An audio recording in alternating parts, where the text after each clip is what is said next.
The Street Fighter 2 Arcade1up at home arcade. In this video, we are not going to review this cabinet. I already did this.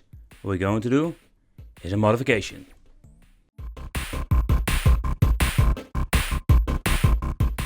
Hey guys, welcome back to the channel. It's awesome that you're tuning in. So in this video, I wanted to share with you my new Arcade1up build that I've made in the last couple of days. And the reason why, because I'm just a big fan of arcade machine, but also modifying, because you can do so much more than we're having with an original cabinet. Or if you want to build yourself a new project, yeah man, there are so many ways to go to. And I think this is just the ultimate way to experience some retro arcade games, but in combination with some modern emulation. So therefore I wanted to make this video. It's by the way not a tutorial, it's more like an inspiration video.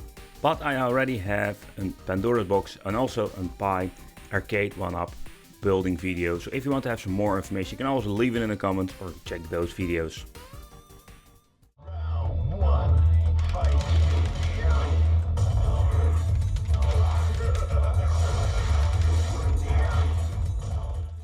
So I always wanted to build myself an Arcade1up machine or an arcade machine with a PC inside in combination with a lunchbox. Because I have so many cool games beside the retro games that I wanted to play on this machine. And just wanted to have one standalone device, and thanks to Lunchbox you can bring all your games on one place and just easily use it with this navigation menu. But okay, so let's talk about the other ways you can modify your arcade cabinet, because those are way cheaper and way more convenient.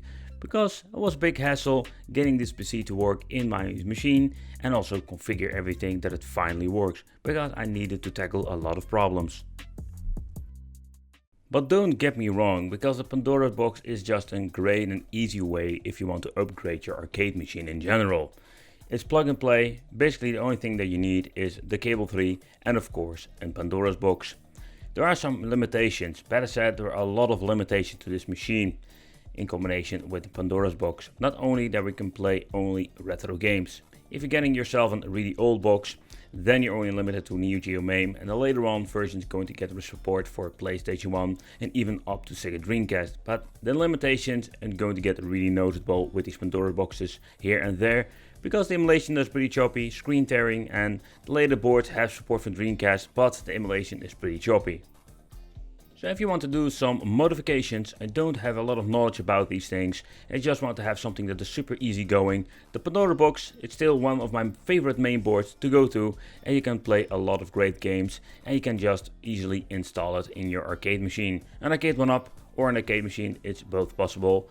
Take consideration with the Pandora box in combination with a CRT old school, it's going to be a little bit tricky. But that is something for a different story.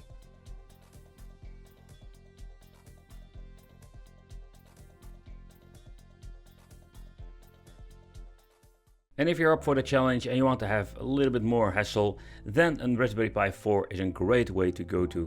The Raspberry Pi 4 nowadays is super powerful and can play even more than the latest Pandora's boxes and is superior in many different ways.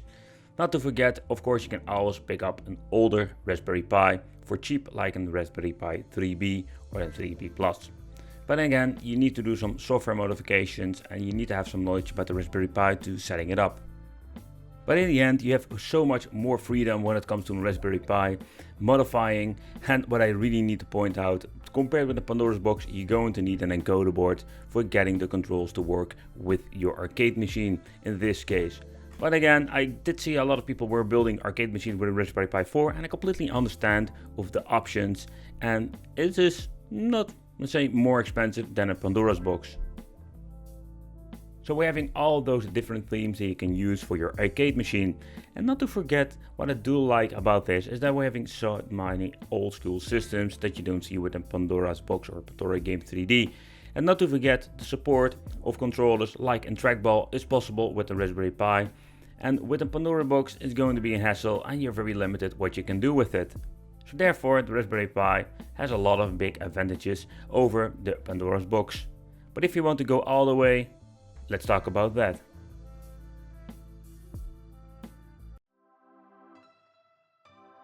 So in my previous video we have spoken about this test bench. There was an i7 3 series version, quite old CPU, still a very powerful one, in combination with the Nvidia GTX 560 Ti. And the reason I wanted to build this thing in my machine is very simple. We're having now so many options and we don't have the limitations when it comes to the power. Even nowadays that the Raspberry Pi 4 is quite powerful, it can compete with a gaming PC. I could, let's say, slap an AMD Ryzen in it or a very expensive other machine, but I just want to build this thing from scratch. I just want to have more like old school parts that didn't cost me a lot of money. And yeah, what's the fun of slapping a couple of €1,000 inside a machine like that? It's just fun to get myself some old school parts. Let's see how far we can push it and what can we do with this machine now. Here a quick overview of the parts that I will use in this build when it comes to the PC specifications. So the first thing that you need to do, doesn't even matter what kind of upgrade you're going to do. We're going to need to remove the mainboard that includes also the games, and we're going to replace this with the PCB. That makes it possible to input a different signal like DVI, VGA and HDMI. And that's the first thing that we need to do. So the next thing that we need to do is removing all of the buttons, the original encoder boards. So you need to tear down everything. I did own the first release Arcade1up version here in the Netherlands, and I can tell you this thing was freaking horrible when it comes to the quality of joysticks, so you need to replace them whatsoever. So take consideration that you need to buy yourself a kit and some joysticks. I recommend get yourself some real parts, otherwise you don't have a great experience when it comes to playing some old school games. Okay, the next thing I needed to check out were the encoder boards. That was always more like a very big hassle, and man oh man, it was an adventure, and I will tell you why. So when you're going to get yourself a Pi, it's super easy to do. Get yourself a zero delay, cheap encoder board, and most of the time they will work just fine. But when I booted up my PC, we had this problem that a lot of Windows games didn't recognize my control input. So the Brook Universal Fighting Board is a great board or an encoder board for in your fight stick. But for an arcade machine, it's way too much of an overkill. So the next thing that I needed to do, my buddy RetroElf mentioned that we need to get an Xbox 360 encoder board from this brand. And the reason why, because this board is very well supported by a lot of Windows games. It makes sense, because a lot of games are supported by an Xbox 360 controller or an Xbox One controller. This needs to be the perfect fit for me, because I wanted to use this for emulation, but also want to play Windows games, and I want to play all of my games. So that's what we're going to use in this PC gaming build. But I did spend an extra couple of euros because I got the deluxe edition. If you want to do an upgrade in the future with your control panel, you have a lot of new options out there. It also includes turbo function like all the other ones, but still more inputs if you want to upgrade it. So I chose this deluxe version, the 2802 model. Okay guys, so here we're having the wicked cable spaghetti, and it's even getting worse simply because I added a special cable 3 for the light of future. I'm going to grab myself the 5V from the boards. See, with these boards we're having 4 slots that we can use for 5V, so I picked it up from there and I made a cable 3, basically 3 groups, so I can give my buttons the light of future that you're having. But for the light of future, we're having different ways, different encoder boards, especially when you're having a retro Pi. You're going to get a Haki set I've reviewed in a video. Then we're going to get an all-in-one package where you basically can plug and play your light of future. But within Pandora box, I also have a 5V output, because some of these Pandora boxes have a light up feature of their own, and I'm talking about the arcade stick itself with an LED strip in it. Or you're just going to get yourself non-light up buttons, of course, that is also possible.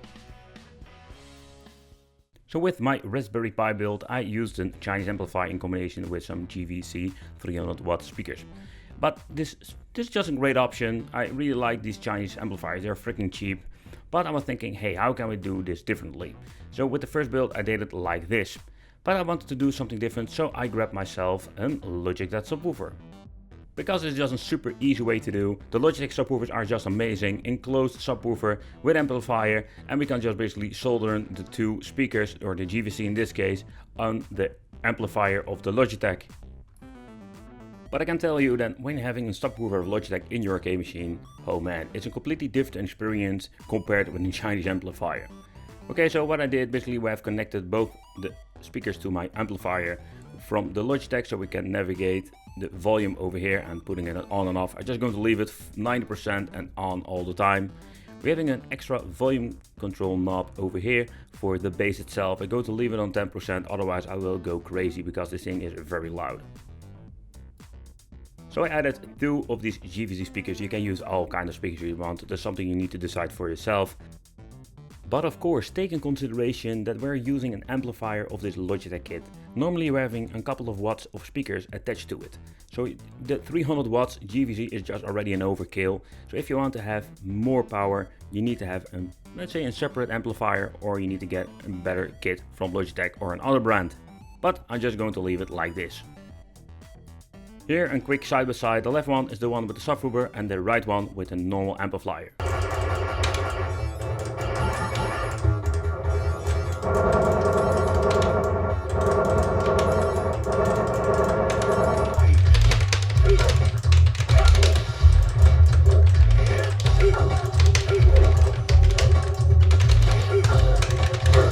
Having less bass.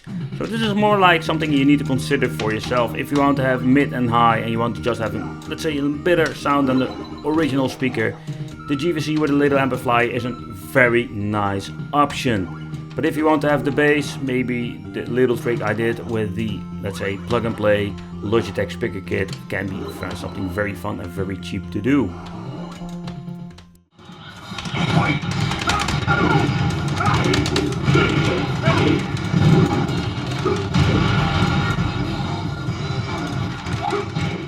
Okay, so enough tinkering and chit-chatting about the Pi and the Pandora box and audio and encoder boards. Let's start with the real work. Let's slap in gaming PC inside my arcade machine. So I grabbed this old i7 that I already shown you before. I did a full emulation video regarding this, what you can do with it, so check it out if you're interested. Just going to assemble it in my gaming PC like this. And a reason why I just want to have this mainboard inside my PC in combination with the graphic cards, of course. I can also get myself more like a complete PC inside this, but I have limited room and I was thinking, hey, let's do something wicked. Let's grab a mainboard and just screw it on the side plate of the arcade machine and let's side in a GTX gaming card. I'm also going to use a 600 watt power supply for this build. I don't need anything more than that, simply because I'm going to use one graphic card. But okay guys, so the product is finished this way. Here we're having the conversion board that I've shown you before. Here on the left we're having an SSD and a 2.5-inch hard disk for the extra storage capacity. Then we're having the main board here at the left side. I also assembled a new power supply and also a new CPU fan, simply because I needed to do some improvements. Over here it's a little bit of cable spaghetti, but that's what you're going to get with so many different parts, of course. This time I did use, by the way, a Be Quiet power supply, 600 watts. It's quiet and it's cool and enough watts. The build of this cabinet is finally done after a couple of days of work. As you can see on the front, we're also having some extra buttons, and I will explain you later on in this video why this is. I'm very pleased to see, and it was a lot of work, but I can say the end result is pretty damn awesome. If I need to do some maintenance or I need to do something with the USB connections, I need to do a little bit of disassembly. Very easy, remove the 4 screws and we can lift open the panel. I'm gonna give you a quick look how I connected all the buttons. So over here you can see everything has been mapped exactly how I want it to be. There's a little bit of cable spaghetti. I removed the panel for you guys, so you can see here at the bottom we can even reach the HDMI port for the VGA card. So everything is connected and ready to go. And if you want to have a replacement for something, you shall need to open up the back, of course. And here we're having the 2 speakers. But after 2 days of work, this is not a finished project. So like the cable spaghetti you're showing here, I will find a way to make it even nicer in the future. The final result of the light up button is just amazing. I'm using this Haki set. The joysticks are Senwa. That's more like my personal preference. I like the Senwa joysticks, they're very responsive. And I'm just a big fan of it. Okay, as you can see, that the buttons have a very long travel, but they got a very nice touch. They feel cheap in my opinion compared with Senwa, but when you're playing it, you don't really notice it. So I'm very pleased with it. I'm still using this remote. I just need it simply because for some key features. Maybe in the future I will make some extra buttons in my cabinet with a new encoder board, so I don't need the controller anymore. But for now, I'm just going to use it like this. I still need to close the emulator, or if I'm having an error, I can just basically fix it very easily with the remote. With this new build, I added 5 additional buttons at the front. The middle one is for the mode button. The mode button is going to need to put the encoder boards in different modes, otherwise a lot of Windows games will not recognize the encoder boards. And for each player we're having a turbo function. That's something I just want to add to this build. It's very convenient with shoot 'em ups. Alright, so let's power it on. The system will automatically boot up and let's go. So to make this build complete, I want to have a nice front end, and in the end I chose Launchbox for this. In combination with Bixbox mode, there's an extra mode that you're going to get when you're buying the full license. You're going to get this fancy Hyperspin lookalike menu. Yeah, maybe RetroPie also have this. But it looks very nice and you can bring all your emulators together. I just need to point out, setting it up is really easy, but you need to know what you're doing. But when you're going to set this all up, you can see that we're having the Sega Genesis, PlayStation 2 emulation, GameCube. You can add it all with a PC, and this is what I like about PC adding to an arcade machine. You don't have the limitations with the hardware. It depends of course how much money you're going to push into this main board, but in the end, if you want to play some, like me, some Windows games, Cuphead, DuckTales, Street of Rage Remake, Street of Rage 4, you name it, you can all play it with your arcade machine now, and you don't have any limitations. But this is the game why I basically made this machine, Street of Rage Remake. Oh hell yeah. When you're ready, you're set it up, I automatically let it boot up in big box mode, so we're going to get a nice fancy menu. You can always go back to the editing mode or like the desktop mode if you need to do some changes, but we can change out so much stuff inside the software itself, and you're having this really nice interface. It makes us feel like an awesome piece of hardware and software combination. And key features like the Pandora box also has like a search function, platform search, you name it, the Launchbox option has it all too. Alright, so let's play some games and let's have some fun with this arcade machine and play all the awesome things that we can play with a Pi or a Pandora box.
Okay guys, so I think it's safe to say that this thing is just an amazing retro gaming mean machine. Combined with this PC we can play so many games. There are no limitation. The only limitation that you're going to have is the PC that you're building for it. If you're going to slap an old Dell dual core in it, you can play a lot of high-end stuff. But that's something you need to decide for yourself. I just want to make more like this low budget setup. I still had this old school mainboard laying around, combined with a lot of used parts and my Arcade1up, I made, in my opinion, something pretty cool. Let me know in the comments what do you think of this, what do you think of a PC inside a machine in combination with Launchbox. Would you consider buying and building something yourself like this? I want to thank you for watching, consider subscribing, hit the bell, become one of the Wicked family, and I will see you in the next video.